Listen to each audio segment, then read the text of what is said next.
Halo, the game we all know and love. The game you challenged that jerk Jimmy at school to because he talked crap about your girl. Actually, that never happened to me because I didn't have a girl and I sucked at multiplayer. And I hope no child ever challenged someone to 1v1 SWATs. But that's not what we're talking about today. Because today we're talking about something completely different. The man behind the franchise itself. The hero who saved the universe 3 times. And maybe said a handful of words while he did it. Yeah, today on Player 1, we're talking about the man, the myth, the legend. John 117, Master Chief.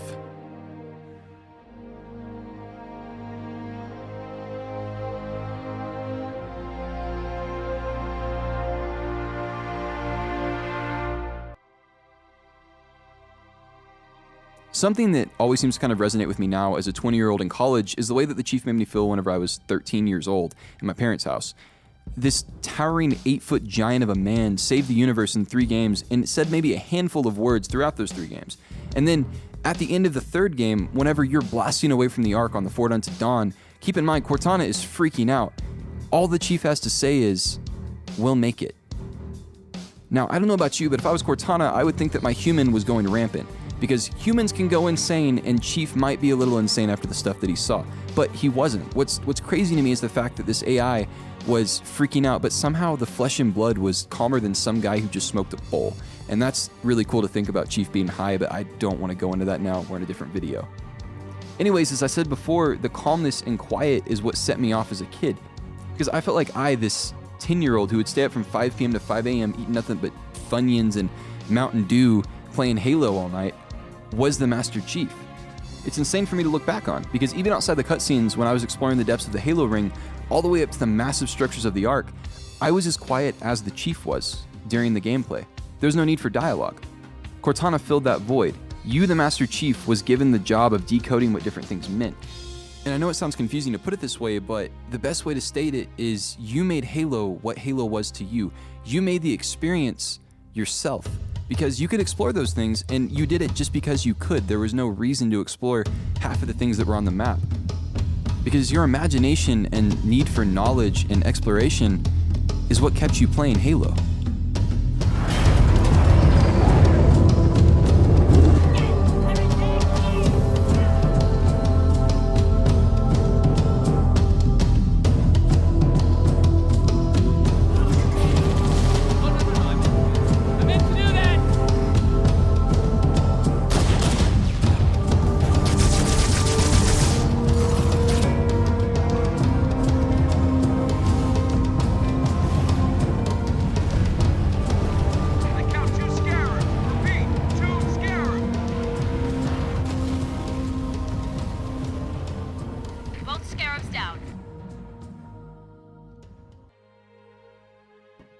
On occasion, sometimes Cortana would say something that made you feel like a contestant on Are You Smarter Than a 5th Grader?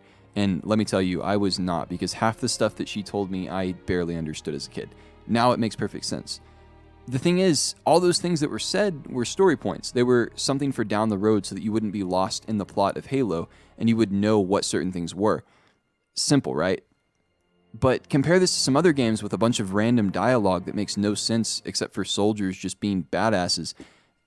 It doesn't even compare, because the things that she said were important to you. They were important to Halo itself. Even on the mission Halo, where it felt almost unnecessary for Cortana to say that the walls were artificial, it still made sense to the overall plot, because the player needed to understand that some ancient beings created this thing. This wasn't just a planet. They managed to make the same experiences of the Chief resonate in the experience of the player, which basically means that whenever the Chief learned something new, he was silent. Or when the Chief first experienced the flood, he was silent out of fear. When the Chief falls to his death, the player was probably screaming with the Chief. Yeah, you know the weird-ass scream that I'm talking about when Chief falls 5 feet and dies because of a barrier. Master Chief as a character was silent because he needed to be silent for the players to feel the same experience that the Chief would feel in those moments. The writers at Bungie come off as maybe even lazy for making a silent protagonist. When I look at it as an older adult in college who wants to do this kind of stuff for a living, I can see how smart this decision was, because the player is supposed to feel the same awe and fear and excitement that the Chief may have felt when he took his first steps onto the Halo ring. We were supposed to feel a connection with this guy, and because he was silent, we felt that.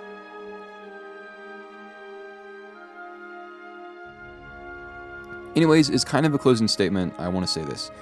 The Master Chief is probably one of the greatest heroes created in protagonist history, not because of what he said or necessarily what he did, but because of how you could relate to him. He's kind of the Spider-Man of the video game universe. And I know that's weird to hear or weird to state, but he is. He's probably one of the most relatable characters in gaming, not because of what his character is, but simply because of his silence. Because his silence drew a connection between player and character that very few games managed to do in their time. And now I know that in the recent 343 games, Master Chief speaks a lot more. And don't get me wrong, I'm okay with that. But I just want 343 to know that him speaking sometimes takes us out of the experience. Because I don't feel like Master Chief anymore, I feel like I'm playing as Master Chief whenever he says dialogue outside of cutscenes. And this isn't necessarily always a bad thing, as I've said before. I'm in between on 343 and Bungie. While I will say that I respect Bungie more, 343 is trying its best. And we have to give credit where credit's due. They've done a lot of good with the lore. All I ask is that in the next Halo installment, make sure he was the same character he was 2 or 3 games ago. Because Master Chief is important. He's important to the gaming world, and he's important to me as a person. He's changed my perspective on a lot of things as a human being, which is weird that a video game character could change someone's life so much. But seriously, as a kid, he helped me through a lot. And that's why I think that Chief might be one of the greatest protagonists in protagonist history. Anyways, guys, that was my first episode of my protagonist series that I'm working on called Player One, where I'm going to talk about characters and kind of analyze their reasons for what they do or what makes them good or bad. And my second episode is going to be over Joel from The Last of Us, and it's going to be based on morality and choices in gaming, which is weird because I know there's no choices. Anyways, I'll put a little twist on it so you understand.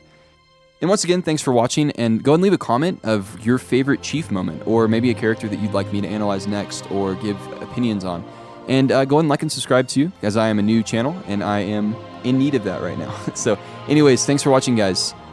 Until next time, this is Newbie Noob, signing off.